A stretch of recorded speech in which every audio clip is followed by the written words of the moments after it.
All right. Wonderful. So we're recording. So, Seth, how are you doing? I'm good. Been Good a morning. long time, many years. Yeah, Uh, really. but for those who will be viewing this, why don't you go ahead and introduce yourself? All right. My name is Seth. I'm 36 years old. Me and Mike went to school together at Andover High, like half our lifetimes ago now, which is pretty Pretty much. crazy. But Yeah. It's funny uh, how time flies.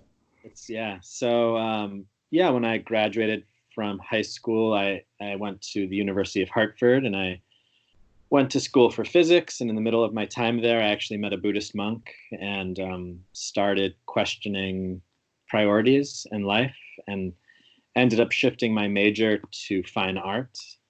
Um, Not necessarily because I was that great at art of any kind, but I was more interested to work with something that involved me as a person a little bit more than just kind of downloading information, which was very kind of dry.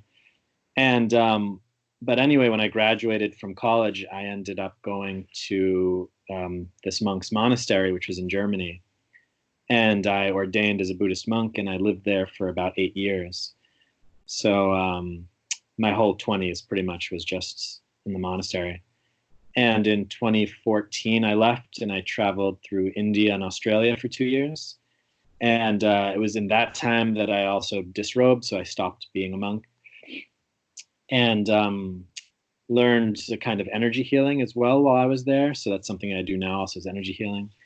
And I came back here at just about the very end of 2015 and started working with like the Andover Youth Services, trying to help the kids. There was like a big opioid epidemic that was happening here. And Right. so a lot of schools were turning to like mindfulness and meditation and things like this to try to support the students. So I've been in schools all over Massachusetts and I've led now like retreats for teachers, and so I really started working with that population. I also started working at MIT and helping out there, supporting the students and the staff through meditation.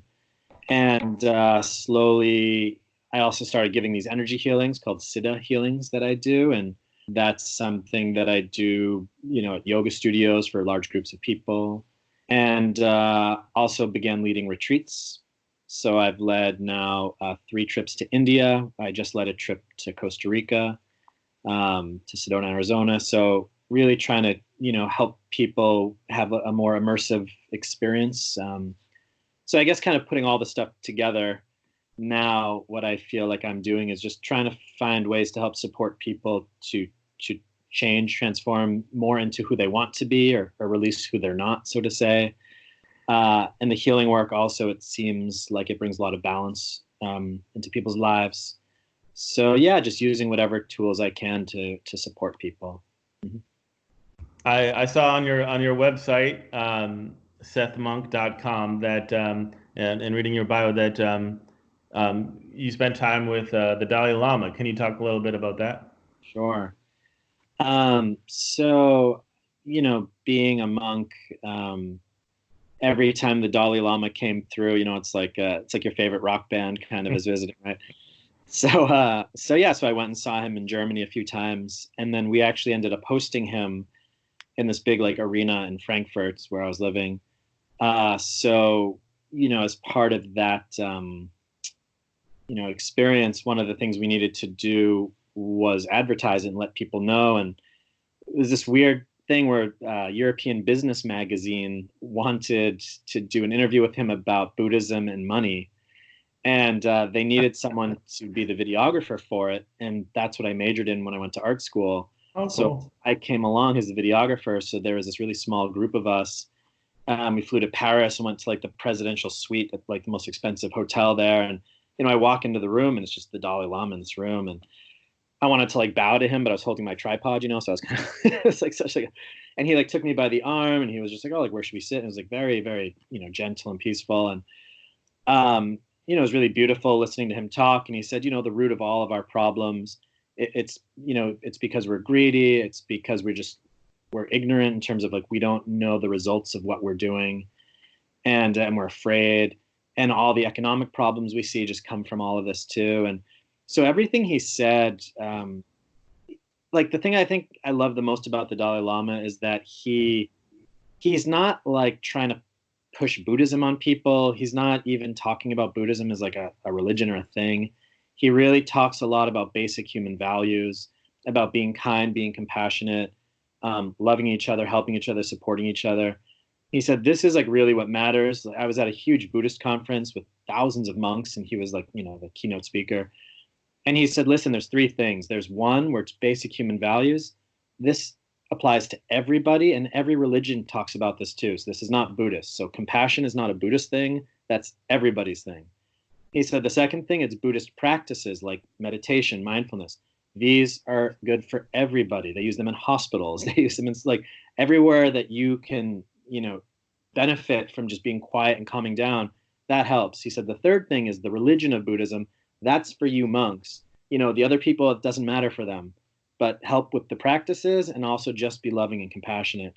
So that's something that I really respected about him, is that the way that he leads, it's really from a compassionate viewpoint and kind of like a human first, caring about the people first before anything else. So he's really like an inspirational figure, I guess you could say, to me. Yeah. Awesome. Was you spent time in other countries? I mean, was your time in Germany or India or other places? What was like the most transformative time period during your journey? It's like a really hard question to answer. Um, you know, in a way, I would have to say Germany, just because I was there for almost a decade.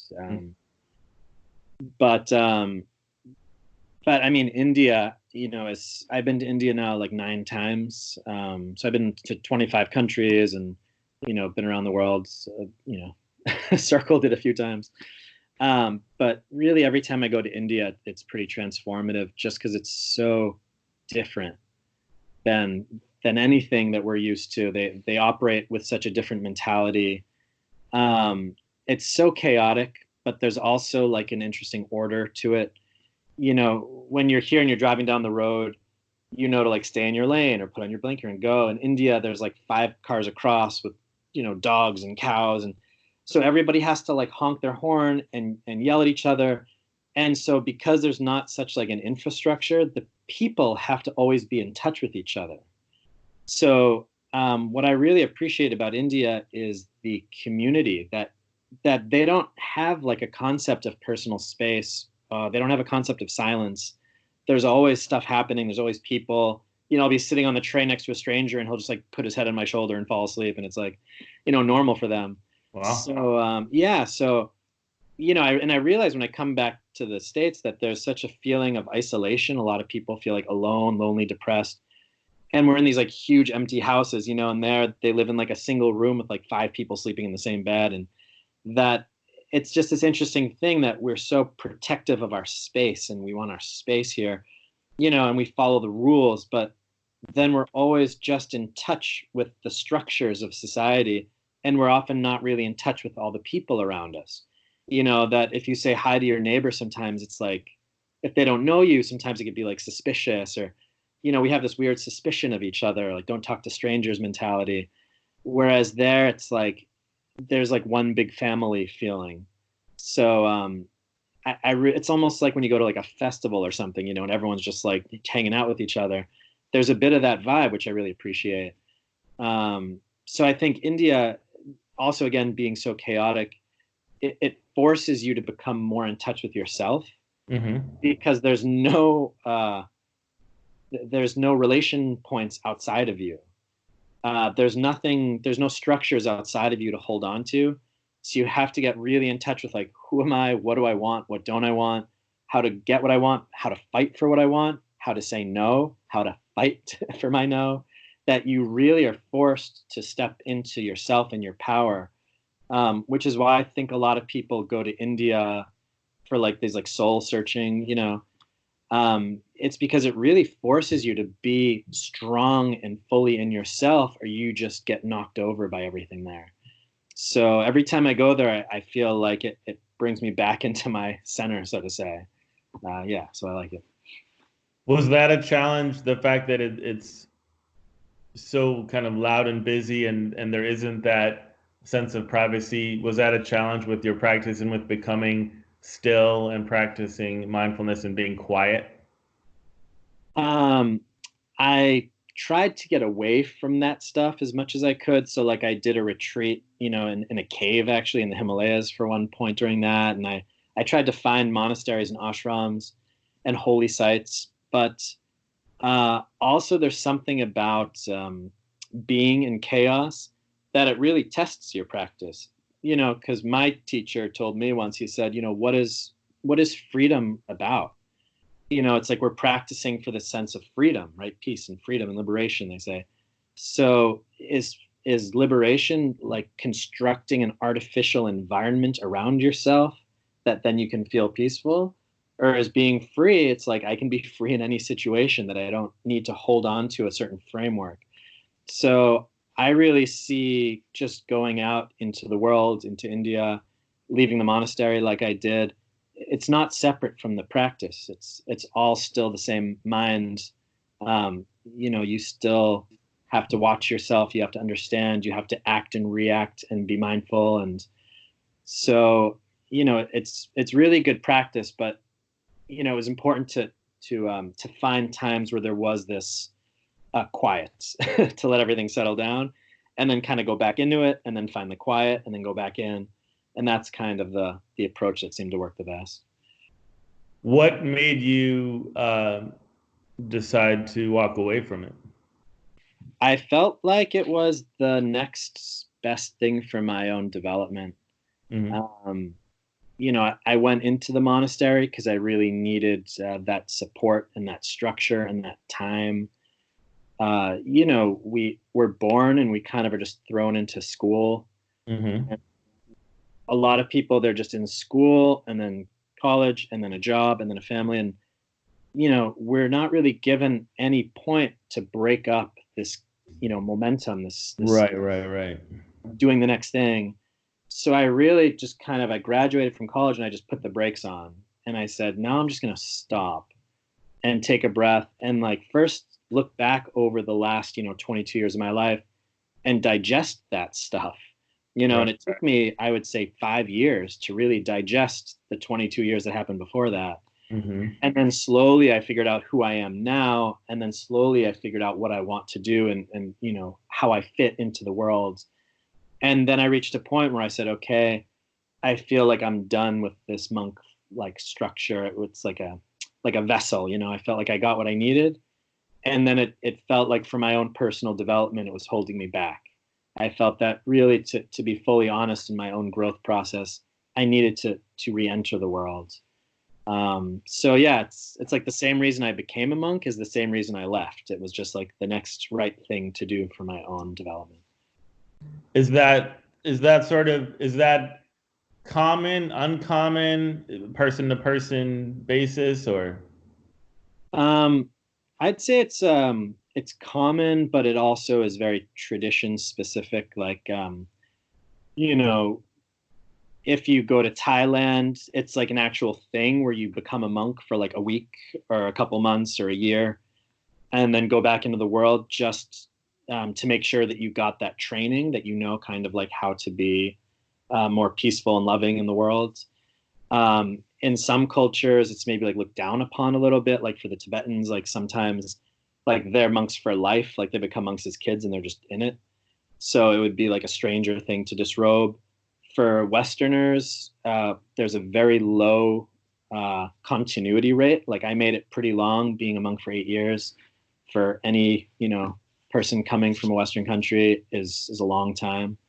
Um, I'd say almost 80% dropout rate eventually from people that become a monk. And it's because it's just not really in our culture. It's like you go to, when I was in Tibet, there's monasteries everywhere. And it's different now that China came in, but it's, there's a lot of, the culture is very supportive of it and everyone knows about it and you can kind of go anywhere freely and everyone recognizes what you are and helps you out. Being a monk in the West, it's like I walk down the street in a robe, everyone's staring. people think I'm like a kung fu guy or something, or like a Star Wars convention. That would be a cool movie or something. Yeah, I'd be in Germany, and I'd be walking down the street and a car would pull up with like a couple big dudes in it and they'd be like, "Yo, you do kung fu?" And I just look at them and I'd be like, "Yeah, why?" And they're like, "Oh, no, no, no, no." You know? Yeah. Um, but yeah, so it's like it just doesn't make sense to just be a monk in this culture. It's really, really hard.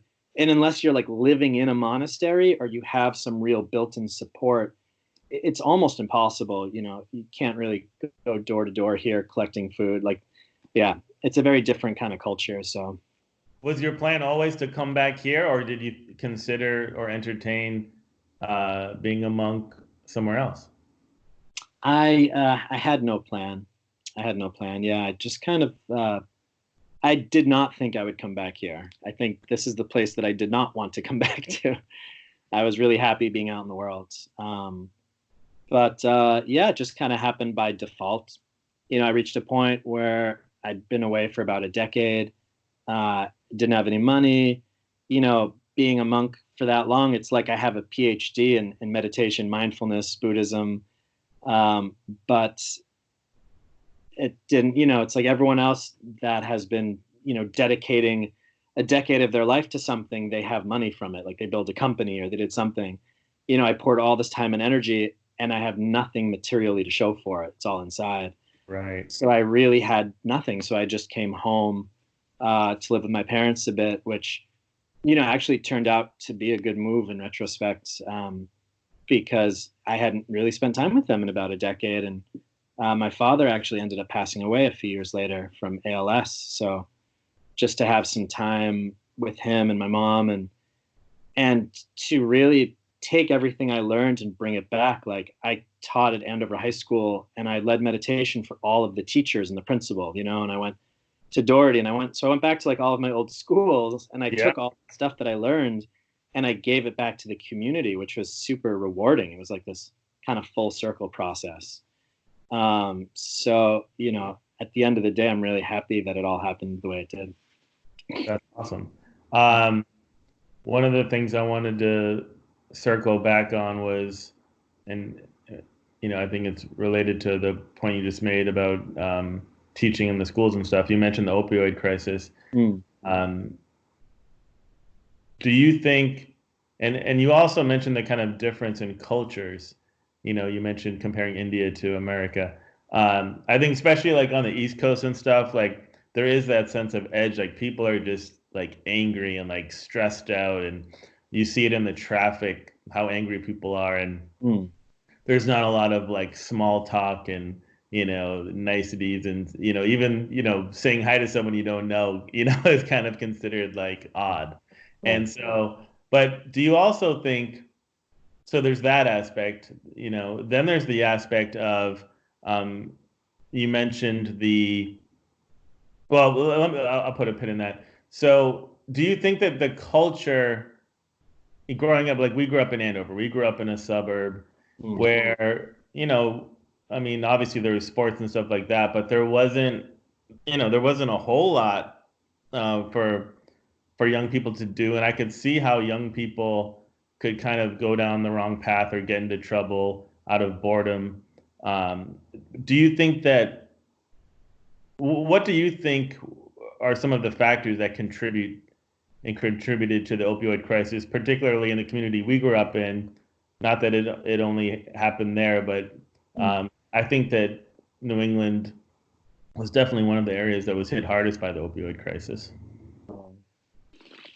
Sorry, I threw a lot at you there. Yeah, it's okay.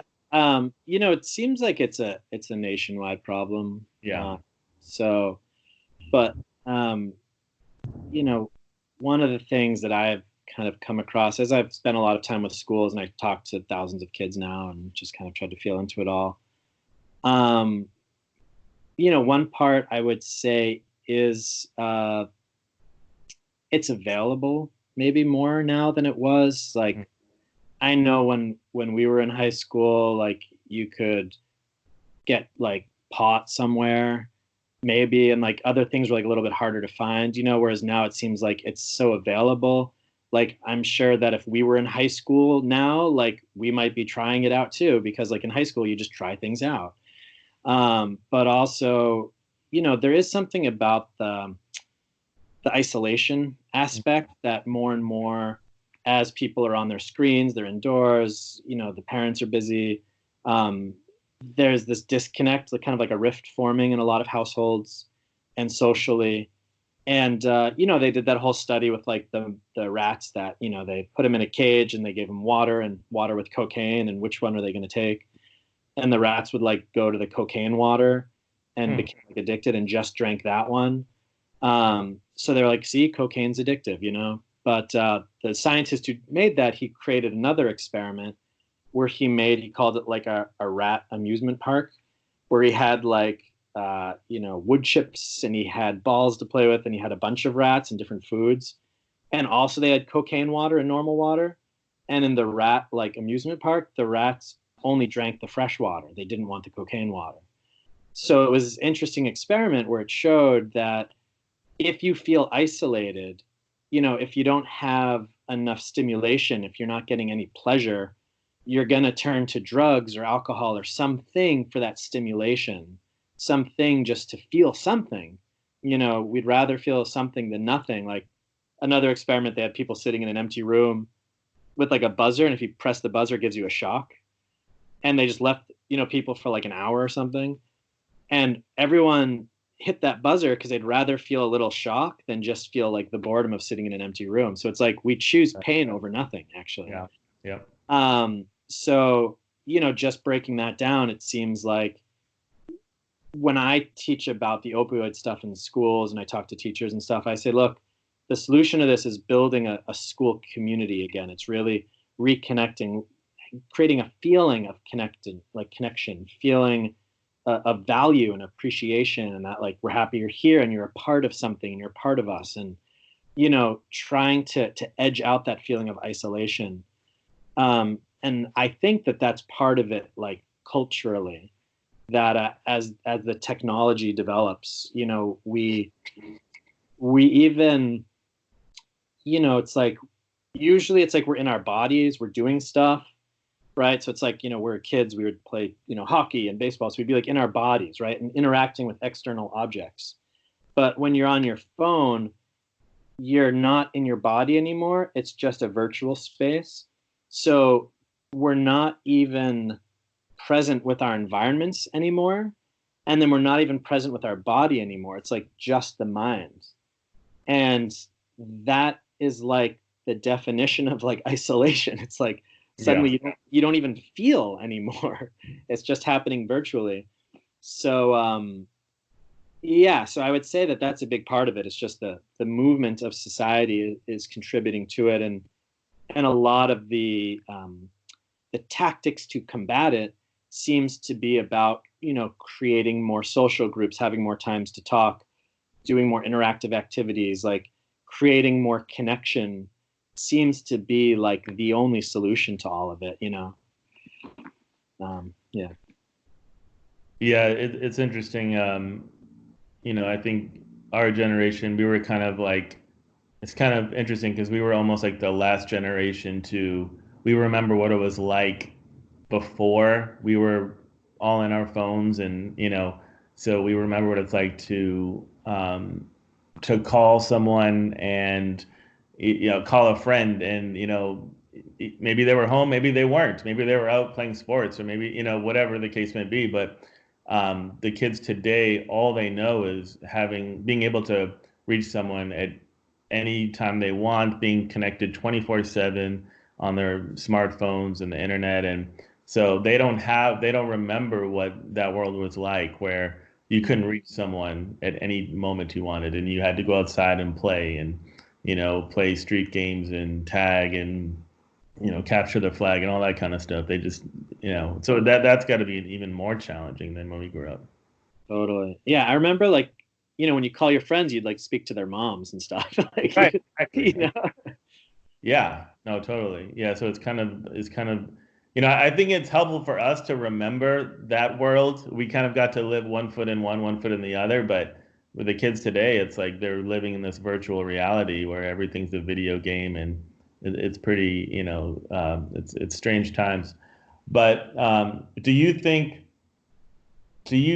that you mentioned that trajectory, that kind of treadmill that we all get onto, where you know our lives are kind of, it's almost like you mentioned, all the different milestones of that society kind of leads us to. But you got to step away and kind of unplug from that and have this season in your life of reflection.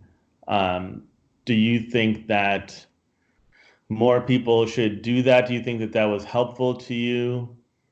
Obviously, I mean, obviously it was, but I mean, how do we, because that is the way society works, right? Where, people are just trying to do the next thing, and hit all these benchmarks and, got to go to college because everyone else is going to college, and then got to get onto the workforce and get married and have kids and the house with the picket fence and yada, yada, yada. And it's like, people never kind of stop to actually like smell the roses. Right. Yeah, I think it's amazing that not everybody does that.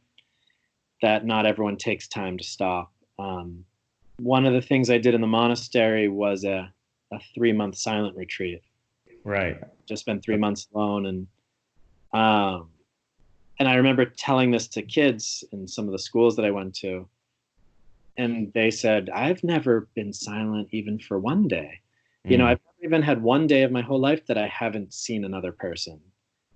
And that's crazy to me. It's crazy to think how many people, probably most people, haven't had a single day where they just were with themselves. And that's like no phone. I didn't have like a phone or a computer or a TV. I was just by myself for 3 months. And that people even, just one day where you just have time just to be with yourself and feel and reflect and process. And when I was alone for 3 months, for the first month, I cried every day. I had all of this stuff coming up that I hadn't dealt with, all of the undigested bits of my life. Right. I had to like process and deal with a lot of stuff for like a month. And then it started to kind of level out. And then I started to feel more peaceful and relaxed. And then I started to build and kind of start to create momentum towards a direction I wanted to go. Um, yeah. And I feel bad for everybody, to be honest, that everyone doesn't have that time to really process, because it's exhausting. It's Yeah. exhausting to carry so much stuff around all the time. That stuff pops up in your mind. When I was in meditation, I'd be reliving arguments I had with people like 20 years ago. And I have to stop myself and be like, Seth, like, what are you doing? And it took me a while to really be able to digest and heal and process and be able to lay everything down. That on a given day, now my mind is like pretty relaxed and I feel pretty easy. Um, but it's like it's insane, and it's sick. I feel like we're all sick because of it, because we're not in touch with our bodies, we're not in touch with our minds, with our lives. We're just going to the next thing, and we're just adding more stones to this pack we're carrying, and life just gets heavier and heavier and heavier. And then people take medication to keep going, or they get drunk, or they and it's like when it honestly with this whole virus thing, it's Yeah. Yeah.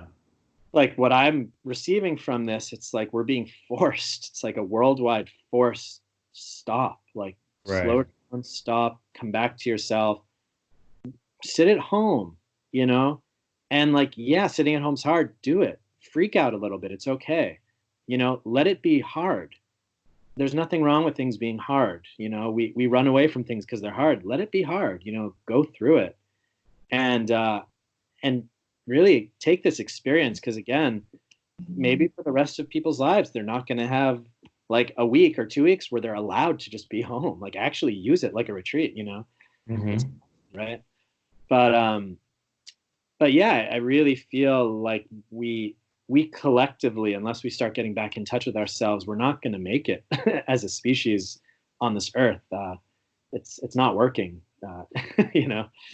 So yeah, something like that.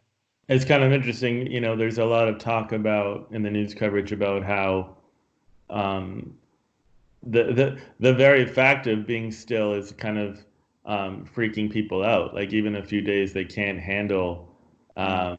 the idea of stopping, and people are kind of going stir crazy or getting cabin fever because they just, and it'll be an interesting experiment to see how people are able to process this time, Right. and everything is literally shut down, and businesses are closed, movie theaters, hotels, on and on and on. Gatherings of 10 or more. Everyone's practicing social distancing. Mm. And you also mentioned something last night in your, was that a meditation? That was a healing. That was a healing. That was a virtual energy healing. Yeah. Virtual energy healing.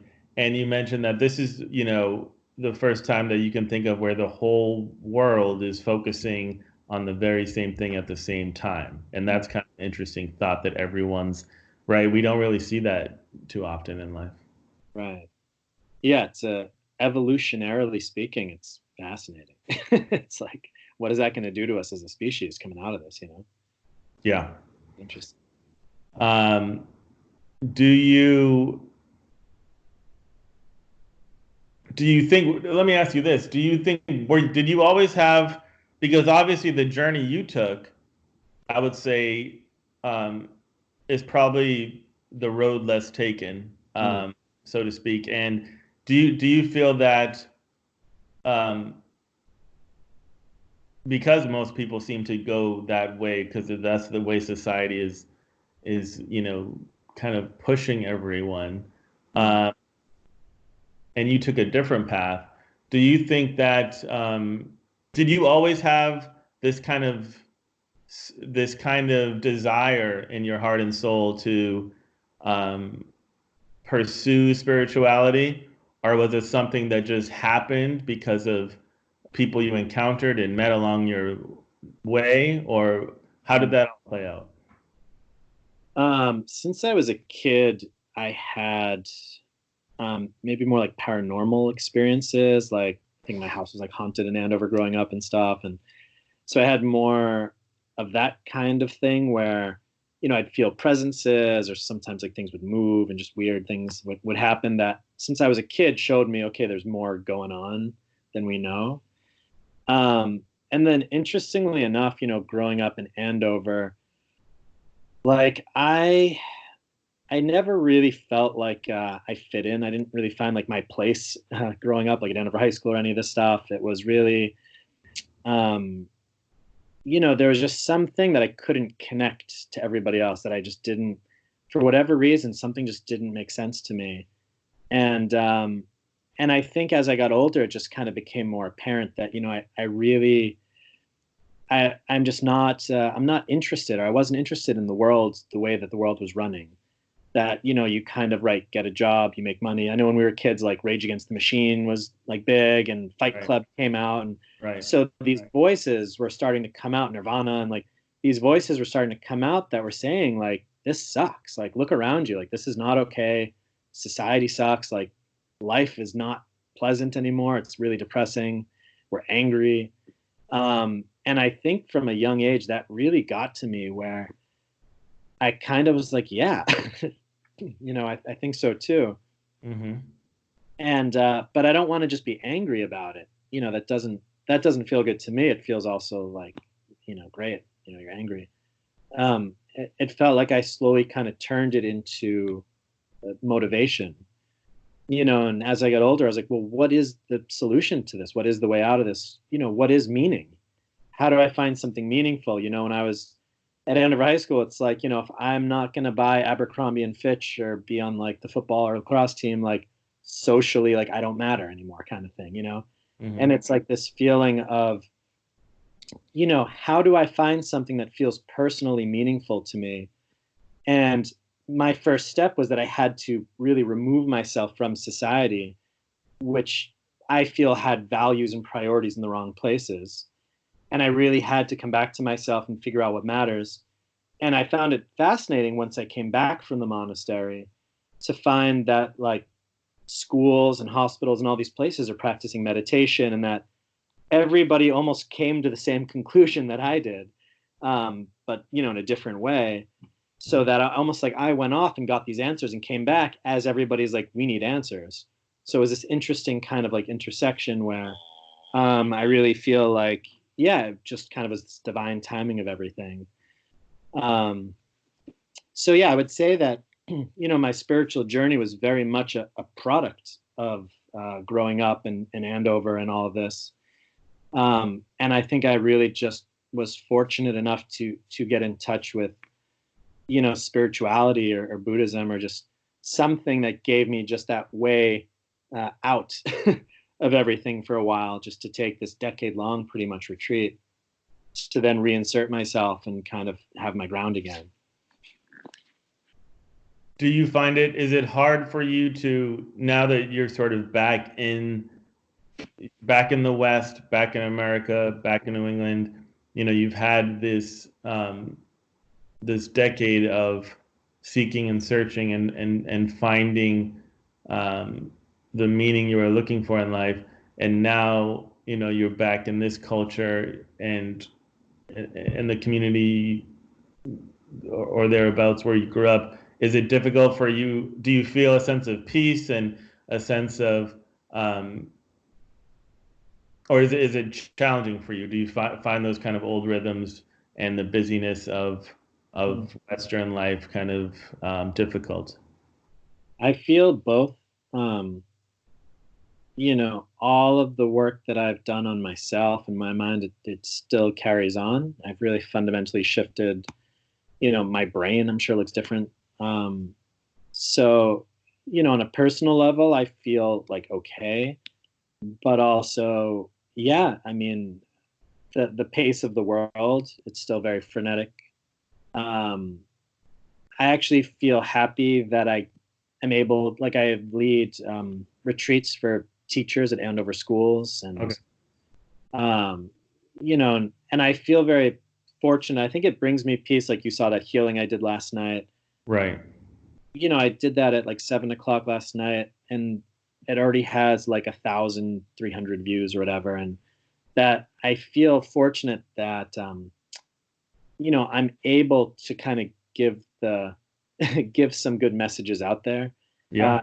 Feels empowering for me. It's not. I think when I was a kid, there was more of a sense of powerlessness and hopelessness, and I could see things, but I was unable to do anything to change the situation. Hmm. So in a way, it's almost healing to be back and to now actually have solutions and have power to change things and to kind of right the wrongs that I saw, my whole life, and to also be given that, I don't want to say like the validation, but it's like when I go to the school and talk, like the teachers listen, it's like they acknowledge, like that they acknowledge that, like, oh, okay, this person does have some information that helps and stuff, and this is going to work. So, it's nice. It seems like it's pretty easy now for me to kind of put the word out and to share and to help people. I've been getting messages all night from people saying how much the healing helped them and stuff. So it's really rewarding to be able to take something that's helped me so much and to really see that it's supporting other people as well. It's a very rewarding experience. Cool. I took some notes. I'm just going to look at them on. I watched the healing last night. Um,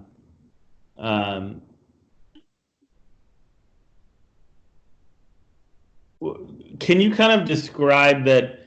You know, some of the musical instruments, some of the techniques, the breathing techniques, some of the things, the rituals that you go through during that time.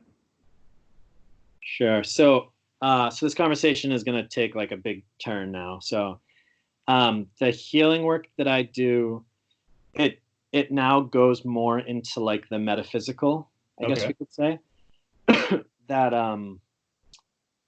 this is something that I learned while I was in India. I didn't really know so much about this whole world until I started being in it, so to say. Hmm. Um, so This healing is called Siddha healing. And when I was in Dharamsala, where the Dalai Lama lives, I met a teacher, a lineage holder of this, and I did a training with him. And the training was a lot of breath work, so really quick. It's called Kundalini breathing, where and you're kind of it's almost like building up the energy in the body, oxygenating, over oxygenating also, and and we did different, yeah, like ceremonies. He connected us to different energies, and then we channel. So we kind of take the vibration, so to say, from this lineage of healers, and we channel it out for people to receive. And when I learned this, at first I I didn't know if it was real or not. I mean, I thought maybe it wasn't real, or I thought, or if it is real, like I'm not. How am I supposed to do that? Um, but as I started doing this work, it started showing me that it is real. That people would ask me for these healings, and I'd be channeling energy, and I'd feel something in someone's stomach, and I would just move it away. And after the healing, they would just say, "Wow, I was feeling sick in my stomach all day," and as soon as the healing started, it moved away. And that I was experiencing things, and then the other person would report back they had the same experience. So it showed me, wow, this isn't just me like hallucinating. This is actually happening. And I started then giving these healings to groups, and same thing. I can feel the people in the room. I could feel energies coming in and kind of vibrating into the space. And afterwards, everyone gave the same feedback. So it kind of showed me that it is real. And I think like the breathing techniques you're talking about, we're just breathing in deeply through the nose, filling the body, and then out through the mouth. This is just like an easy way to relax. We like sigh sometimes, like, it's that, it's just like an easy trigger something biologically where we just relax and release. And I mean, I have like some rattles and drums, different bells and instruments that I use. I feel like the healings have taken on a bit of like a shamanic feeling for me, Yeah. that it seems like instruments help induce some almost like meditative or hypnotic states or something. There's something very elemental about it. Like if you hear like a native drum, there's something that it, even though maybe like, me and you didn't grow up hearing people playing drums, but it still has this interesting, it triggers something almost like a memory in us. Whether it's like the sound of the heartbeat in the womb, right? The dun, dun, dun, dun, right? Or just that our ancestors, if you go far enough back, people used to sit around fires and play drums. And like that's what people did. And so there's something that I found about some of these ceremonial instruments, that it evokes some really deep feeling in us that remembers what things used to be like. It almost feels like it calls the ancestors out of us or something. I don't know how to say it. But also it feels like to me, like the rattles, when I do energy healing, it feels like it actually breaks up energies. And this is something that's hard to really explain. I can just feel it. If I feel that there's like a dense energy, I can use a rattle, and it seems like it kind of dispels the energy a little bit. So this is like a whole unseen world, right? That this is something that the average person doesn't maybe know about or talk about. So yeah. Cool. Um, the and then is there like sage that's used or at a certain point? I do have sage and also something called Palo Santo, which is a holy wood from South America. That's pretty much the same purpose. And yeah, I do like those. I like the smell of them. It does seem to clear things out also, and settle energy down. When I give group healings in yoga studios, I do walk around with the Palo Santo, and kind of it almost feels like it just balances everything out. It feels like it's an energy balancer, so to say. It's interesting. Right now, everyone's talking about this invisible enemy that we're seeing, in terms of this virus, right? And it's manifesting in obviously in the physical world and in people getting sick and people dying. And I think that's something too that your life speaks to, and that this notion of, and you just kind of touched upon it, that you know it's like the police song. we're spirits in a material world. Like Mm, we're living in a material world, or mm, the Madonna song, you mm. know.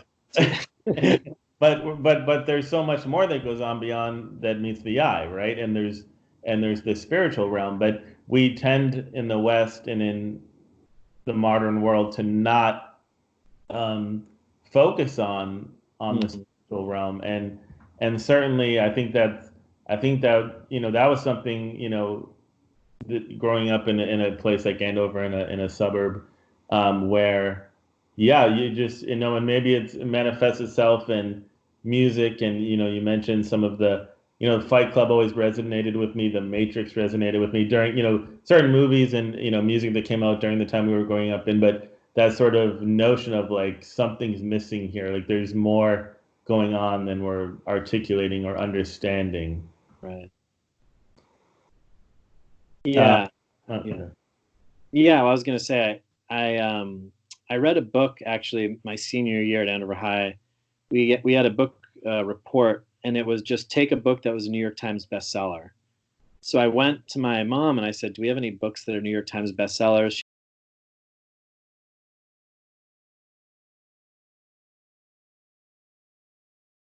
And I said, "Okay, whatever." And it was about the like awakening of humankind.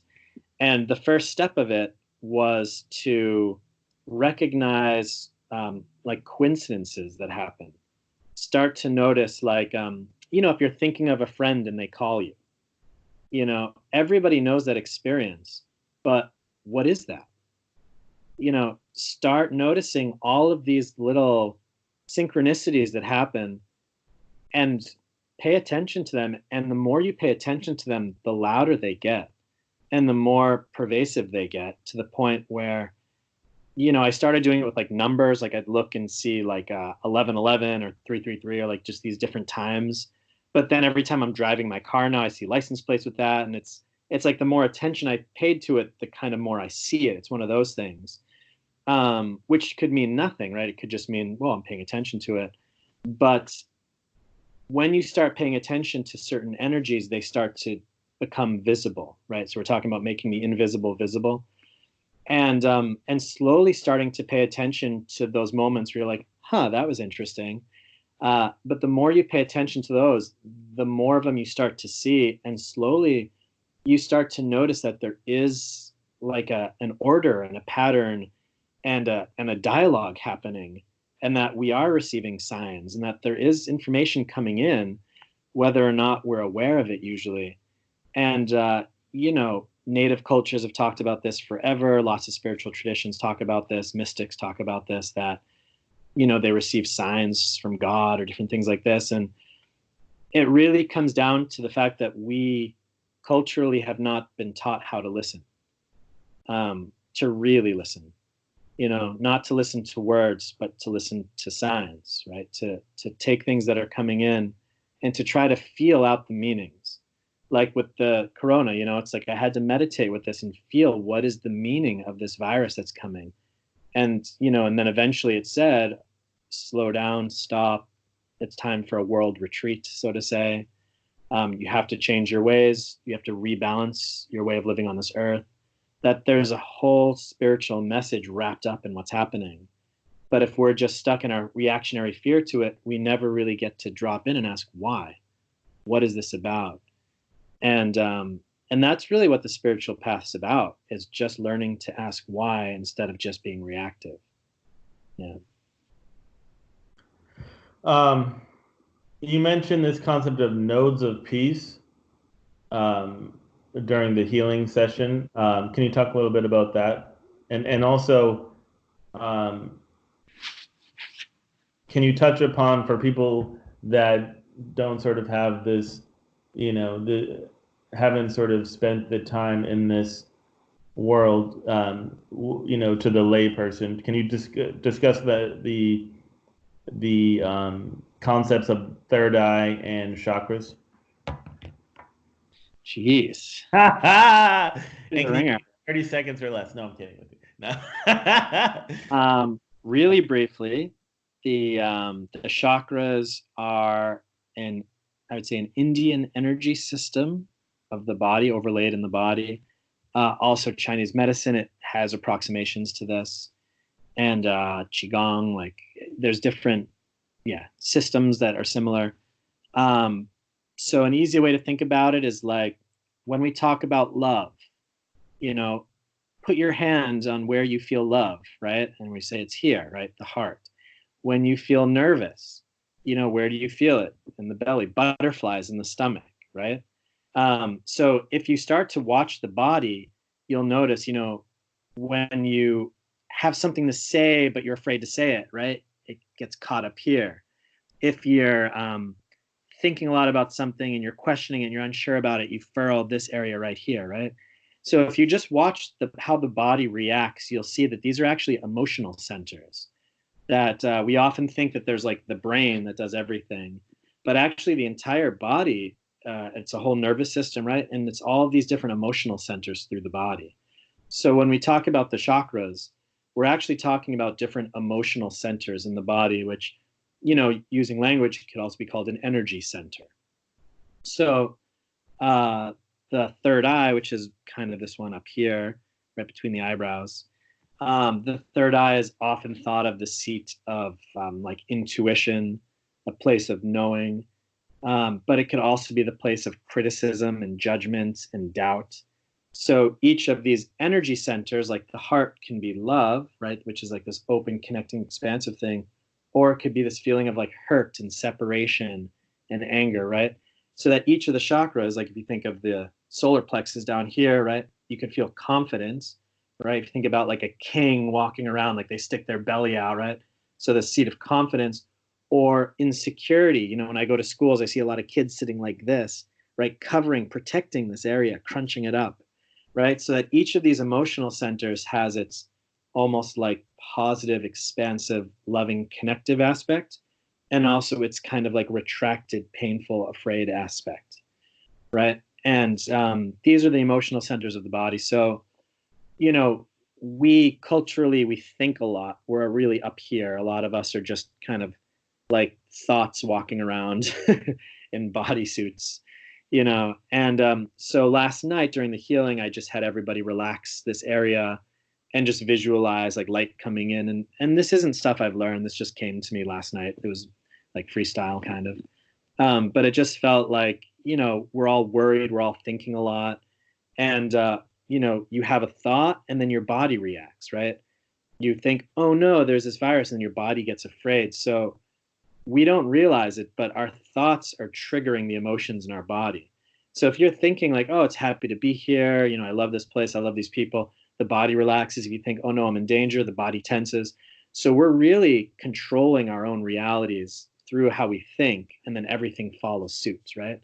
So to have people just relax this area, breathe into it, it starts to relax that stuff too, right? Just kind of move through. And last night, again, I just freestyled this out, but this idea of being a node of peace, it's like, we are an interactive, interconnective web. I have my mom and my sister and my friends, and I have all these people that I'm connected to. And if I'm like happy and loving and peaceful, each one of those people that I connect to, I'll be giving them a little bit of peace, a little bit of love, a little bit of stability. If I'm anxious, afraid, nervous, angry, withdrawn, whatever, and I connect to somebody, that's the energy that I'm sending out through that channel. So if we think about ourselves as these like nodes, like a spider web, each one of us is this interconnection of all these people that we're connected to. And so however we're doing, whatever energy we embody, that's the influence we're giving out into the world around us.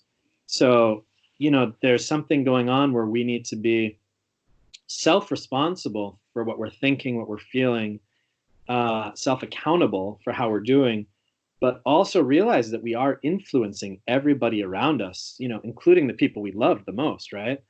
So even if you can't get it done for yourself, like, think about everybody around you and say, wow, if I can really start to relax a little bit more, be a little happier, be a little more loving, more appreciative, that's going to start to be radiated out to people all around me.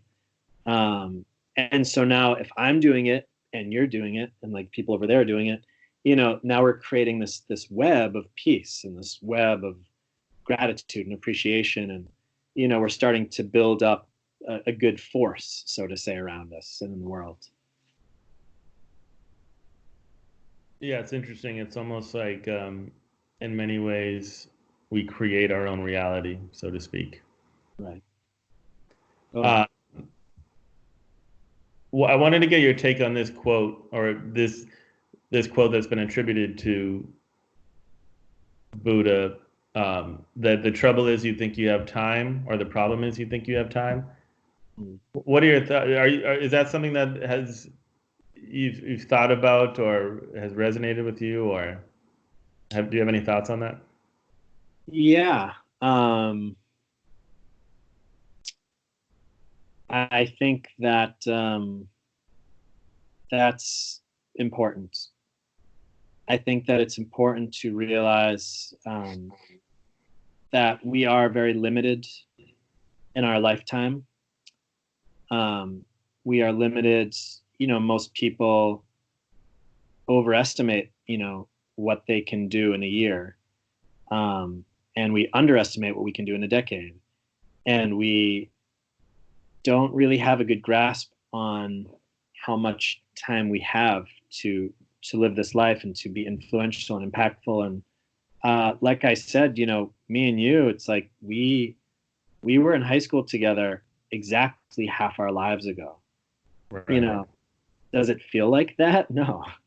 It felt like from the time I was born to the time I was in high school, that felt like that was a while. From high school till now, that did not, that maybe felt like 10, 12 years or something. Um, and it only gets worse. So I've heard as you get older, that time just starts to melt. Right. And I think that if we really reflect on our, we'll say, mortality, right? I think that's what this is really about in a way. It's like, that we do have this limited lifespan. What matters? Hmm. You know, I lead actually a death meditation, and I've done this for a lot of groups where they lay down and I say, you have 1 year left to live. What are you going to do? And then I walk it down and you have 6 months, and then 2 months, and then 3 weeks, and then 1 week, and then a day, and then an hour, and then I count down the seconds and then say, you've died. And and people cry and they have these realizations, and afterwards, I ask them, when we've done this kind of funneling process of what matters to you, what really came out the other side. It almost always had to do with like love. It almost always had to do with either people feeling like I've done enough, I've done a good job, and they could release and die happy, so to say, or people got to that point and had this feeling like I never, really told my partner how much I love them, or my mother, or I never said I'm sorry, or why am I holding on to these stupid grudges, or why am I spending all this time working, or what have I been so afraid of my whole life? If like I'm gonna die anyway, what the hell? Like I've been limiting myself instead of really living my total kind of freedom and expansion. And so I think that when we remember death, it puts life back into perspective. And, only with the understanding that time is limited can you really live the best quality life possible and make the best use of our time. Um, so I guess that would be my thoughts on that. Very well said. Is there anything that we didn't cover that you wanted to mention? I would say that, I think one thing, like, because I've been speaking more about like the energy healing stuff I do and some meditation or Buddhist stuff. It's really important that everybody finds their own way. That, in this world, there's a lot of people that want to tell us the way to go. And what really feels important is to say, you know, find what works for you. And that can mean anything. Maybe your sole purpose is to, mow lawns. You know, there's no right or wrong. It's really just about being honest with what makes sense to you and what feels right and what makes you happy, everybody individually. And and really to take that seriously and to owe it to yourself and to do as much as you can. I know people that have like families and jobs and stuff. It's like, well, it's all sounds good, follow your heart, but it's not realistic. It's like, well, Right. find the ways that that is realistic for you. Everybody could make it little shifts in their lives to make them happier, to make them better, more meaningful, fulfilling. And I think specifically during this, quarantine time that we're all in, and hopefully someone's going to be watching this video in the future and be like, wow, yeah, that's crazy that, you guys were all quarantined back then, or that we were all, that there's going to be like another Right. side to all this. Yeah. Uh, Sure. but especially for us right now, anyone watching this video right now, it's important to know, like, look, we're all in this together. This is scary for everybody. It's intense. Nobody knows what's going on, where it's headed. But really use this time for yourself to look at your life, to reflect, to see, look, what am I doing? And, on the other side of this, am I just going to go and pick up my life the same way it's been? Or is there something that I can change, right? Is there some way to reinsert myself that's more meaningful, that's more in my integrity, that this is almost like a chance for people to have a new start in a lot of ways. Mhm. Like I saw Tom Brady just, announce his retirement. It's kind of like, I don't know if that had anything to do with it, but it's like, oh yeah, when we have time to think, maybe he was like, okay, you know what? Interesting timing for sure. Yeah. Time to move on. So yeah, I just think that that's like a good example of, take this time, and if you need to change the way that you're doing things moving out of this, go for it, because this is a break in our momentum collectively, and I don't know when we're going to get another one. So try to instead of just complaining about what's going on, or really try to leverage this in a way that's going to move you in the direction that you want to move for yourself in your life, right? We're not in control of the situations, but through our relationship to the situations, we can really rise above whatever we encounter, right? So that would kind of be my message, just to like re-empower people, because it's a very disempowering situation. So to say, like, try to use this in a way that feels good and empowering and inspiring for you. And on the other side of this, try to angle yourself to give yourself the best trajectory possible moving through it. Awesome. Well, final question. Oh, So, okay. um, if for those who, um, I'm sure, of course, and I hope that there will be people who watch this and learn about you and want to learn more from you, and will go to your website, and I'll put all of the links and information when I post this video so that people can do that. But for those who um, and well, and even for those people, I mean, the reality is most people won't be able to dedicate the kind of time and energy that you have Mm. to pursuing the particular path that you went down. And most people aren't going to become a Buddhist monk. Most people aren't going to get to spend the kinds of um, hours and hours and hours meditating and being still and being quiet. And so um, or be with the Dalai Lama. And so, for if you had to distill and boil down all of your years of learning and experiences Mm. into, and you had to share it with someone, the sort of Cliff Notes version of that, what would you say? The all that you've learned, if you had to basically give the summary of that to someone. Be kind to yourself. Awesome. Boom. There you go. Very good. Well, thank you so much. I know your website, is there any other, anything else you want to uh, Sure. plug, so to speak? Yeah, well, sethmonk.org is kind of an overview of the things I have. I started a new retreat company called Spirit Monkeys, spiritmonkeys.com. If you want to go on some trips that we have planned. And if you look me up in like Apple Podcasts or SoundCloud, I have like 180 talks that are free. Okay. So you just type in Seth Monk and podcasts, and it's all there. So that's like a great resource. That's something you can listen to when you're driving or just doing whatever in between things. A lot of talks about meditation and the mind and emotions. So just ways to slowly start kind of gaining emotional intelligence and an understanding of how the mind works. You know, because like you said, everyone has actual lives that they're living.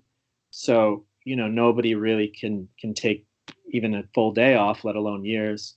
But there's all these little in between times, when you're driving, when you're working out, before you go to bed, right when you wake up, that there's all these little moments. We all have enough time to scroll through Facebook or post stuff or do whatever. So like you do have some little pockets of time that you could use if you wanted. And listening to talks I think is a great way.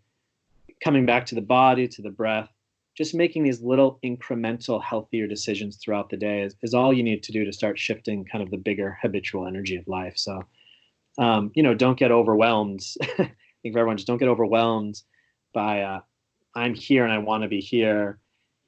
Just make those little incremental shifts, and it'll just start to push you in that direction. So we really need to just like take it easy and yet do the work. It's finding that balance of don't overload yourself, but also just do what's manageable. Right. And it's sethmonk.com, right? SethMonk.com. That's like a meditation Oh, you have program. little websites? Okay. Yeah, SethMonk.com is like a meditation program that I set Okay. up. SethMonk.org. It's kind of the overview of my different websites. Gotcha. Yeah. Cool. Awesome. Yeah. Um, well, thank you so much, man. I really appreciate you taking the time to kind of open up and share your journey and all that you've learned. And I respect all the work that you've put in, and it's really an awesome thing to kind of watch from afar, and also to be able to hear it from you now. Fully give voice to it. So. I appreciate you taking the time. And it's also just nice to catch up with you as someone that grew up with you, and we have these memories together from many years, a lifetime ago, as you put it. And so yeah, so thank you so much, man. I'm going to post this and post this video and this blog post, and thank you so much for sharing your story. Well, Awesome. So I'm going to stop the recording right now.